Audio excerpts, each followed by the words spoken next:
So what makes Micro Four Thirds so special? Yes, sometimes we have smaller camera bodies, and of course we do have smaller lenses, and faster burst modes and computational features, and affordability. But really, I think it's the lenses themselves that make this system pretty unique. There are some lenses that you just can't find equivalents to on other systems, or if you can, it costs an arm and a leg. So, with the help of the Micro Four Nerds Facebook community, here are some lenses that make Micro Four Thirds make sense. And there are probably loads more, but let me know in the comments if there's anything that I've missed. First of all, the Olympus 300mm f4 Pro prime lens.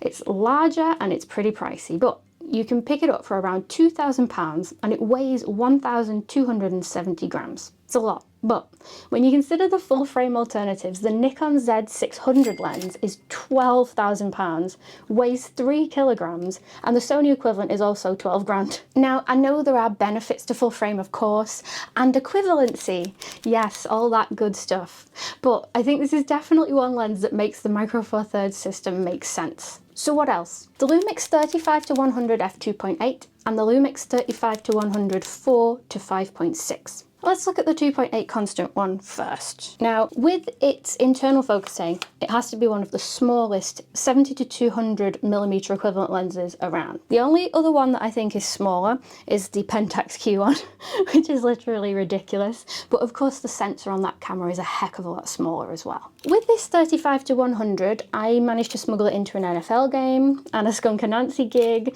and I've took loads of epic photos with it. When I shoot my full frame stuff, the 70-200 gathers dust really, unless I really need it, because it takes up half of my camera bag. It's crazy that on Micro Four Thirds you can put this lens in your bag just in case, which is even more the case for the smaller, slower version, this little 35-100. Now yes, it is smaller, but my goodness, tiny. I took this to the Faroe Islands last year and got some really nice photos with it. There's also a dedicated review of this on my channel, I'll link it in the description. Next, let's look at the Olympus 40-150 f2.8. Now, if you've been on this channel before, you know I blooming love that lens. I took it to Kenya, I did a dedicated review of it recently, and it's brill. So I think for the price, it's super sharp. It's really impressive in low light for a Micro Four Thirds lens, and I got some great results with it. And it's super duper rugged and weather sealed as well, which leads me on to my next point, build quality. I found this comment really interesting by Carl Hunter. And what he's saying is, we get on the Micro Four Thirds system better build quality on the whole when you look at the lens quality of the stock lenses, because usually on full frame, the slower entry-level kit lens is going to be really plastic fantastic and not great. Whereas on Micro Four Thirds, you tend to get incredibly good quality all the way through the range for similar price points as well. And just to be clear, I'm well aware that while there are lenses on the Micro Four Thirds system that doesn't really exist on other systems, it definitely works the other way around. Of course it does. There are plenty of full frame lenses that you can't really replicate on Micro Four Thirds, and this is one of the downsides of the system.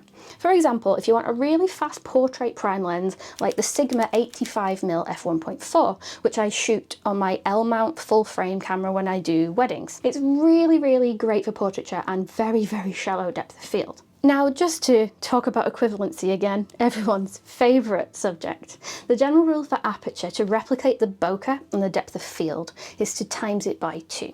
So that's where we get the same results on a Micro Four Thirds lens. So we'd need a 42.5mm f0.7. Now here's where we come into issues, because to my knowledge a 0.7 lens on the Micro Four Thirds system doesn't really exist. I have reviewed the Laowa 25mm f0.95 and I found that when the aperture is just that wide you do lose a heck of a lot of the sharpness and you do get some vignetting, and it's actually quite hard to hit your focus. So even though you could theoretically achieve some of the wider apertures if we take equivalency into account, there would definitely be a cost of image quality versus full frame. So on Micro Four Thirds, we gain ground with the longer, lighter, versatile lenses, but we lose ground on pure aperture. There are pros and cons to every system, obviously. I just think a lot of people focus on the cons of Micro Four Thirds and not the pros. which is what all this video list is about. So what else? What other lenses make Micro Four Thirds make sense? One of the most impressive lenses on the system is the Olympus 75mm f1.8. This is a long coveted lens for me. When I shot more weddings, I would rent this lens from time to time, but I couldn't justify owning it because it was a little bit too niche for my needs, because I don't often do portraiture outside of client work. It's considered one of the sharpest lenses of all time on the entire Micro Four Thirds system, and a full frame equivalent will be a lot bigger and a heck of a lot more expensive. It's a 150mm lens in full frame terms. That is the size of like a normal 35mm prime. It really is impressive. Another area where crop sensors come in handy is macro photography. While you need a lot of light for macro, you actually benefit from less shallow depth of field, so more of your subject ends up in focus. My macro lens of choice, the Olympus 60mm f2.8, is delightful and really, really small. I'm sure there are full frame equivalents, but the size of this lens always astounds me. I don't shoot macro very much, and it's very much like this lens, the 35-100, where I'm in a position where I could stick a macro lens in my bag just in case, just because it's so small and portable. The sharpness, even at 2.8 in that lens, is out of this world. And when you couple that with the focus stacking modes that you can find in a lot of the higher end cameras, you can get a really good macro setup on Micro Four Thirds. So what about the Lumix 100-400 f4 to 6.3? There's a Mark 1 and a Mark 2 of this lens. I've reviewed both on my channel, and the sheer versatility of this lens is what I think makes it unique. It covers a 200 to 800mm focal range, and the Mark 2 version will even take teleconverters, so it'll cover up to like 1600mm in full frame terms. Of course, that also doubles the aperture, which isn't that great to begin with, so there's a bit of diffraction and a loss of image quality, but the sheer just uniqueness and versatility of the setup is where that lens shines. I've took plenty of great wildlife photographs with the 100-400, and it's honestly something that makes the system make sense to me, because I don't think I would be as into wildlife photography if I had to lug around all the full frame kit. So what about the Lumix 1.7 twins? If you don't know about these lenses, they cover a huge focal range, and they're designed to be a pair, so basically you would cover every focal range you could want with just two lenses. They are heckin' chonky boys, and they are not cheap, but my goodness, they are quite a feat of engineering. The 10-25mm in particular is hard to replicate with full frame.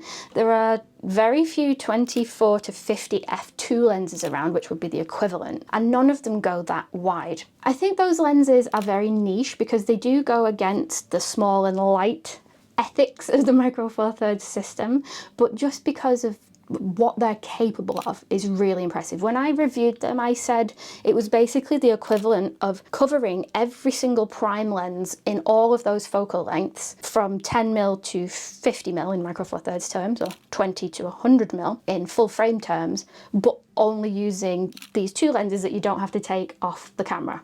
They're really, really special. So let's talk about wide angle lenses. The Olympus 8mm f1.8 fisheye lens is one of my favourite lenses that I've ever sold. This is why I don't sell things very much anymore, because I always end up regretting it. While there are full frame equivalents, of course, I think this lens needs to be mentioned just because of how astoundingly sharp it is. Full frame fisheyes, in my experience, tend to be quite soft at the edges when you shoot wide open, and they do suffer from chromatic aberration a lot, especially in the corners, and it usually needs to be stopped down to get good results. The Olympus 8mm f1.8 is so sharp, even wide open. A lot of people use it as a rectilinear lens by removing the barrel distortion in editing. It's such an interesting lens. I enjoyed using it loads, and I really liked the photographs that I got from it. But in the end, I ended up selling it and going for the Laowa 6mm, the f2, because this is rectilinear, and while I don't think it's quite as sharp, I don't use ultra wide quite that often to justify keeping that monstrously expensive fisheye, even if it's very cool. Again, dedicated review on the Laowa 6mm f2. It's a very, very interesting lens, and also very small and very, very pretty. you know, that matters. If any of these lenses tickle your fancy, make sure you check out today's sponsor, which is MPB. They've been a long time supporter of my channel. I love and adore them. I buy tons of things from them all the time, and the service is always excellent. If you are looking to buy, sell or trade any of your camera equipment, trying to maybe find something else in your lineup, get some inspiration, then definitely check out what MPB can offer you. The trade-in is super easy. Things will get picked up straight from your doorstep, so it's minimal effort all round. It's absolutely seamless. You get a 6-month warranty with anything that you buy used from them, and the quality control is always really good in my experience. Everything comes as it says, and all of the images that you see on the website are exactly the specific one that you'll receive. So you can check everything out for cosmetic damage, etc. before you commit to buying. You can check them out in the links below. We have US, EU and UK links, and see if you can grab yourself a bag. Anyway, another favourite of mine, which is a bit more affordable and plastic fantastic, is the 9 to 18mm Olympus f4 to 5.6. This is dinky joy. This is actually the second version of this lens that I've bought because the first one died on me. I used it to actual death. It weighs just 154 grams. I think getting a wide angle lens just this small, this light and this blooming sharp is impressive in and of itself. And yes, I think the build quality does leave quite a bit to be desired, but for the versatility of this lens, and again, it's another just in case lens, you can cover so much ground and have a whole bag full of tricks on Micro Four Thirds, which always appeals to me. So those are just some of my favourite picks, and thanks to everyone over on Facebook for helping me with the list and your wonderful comments. What are your picks?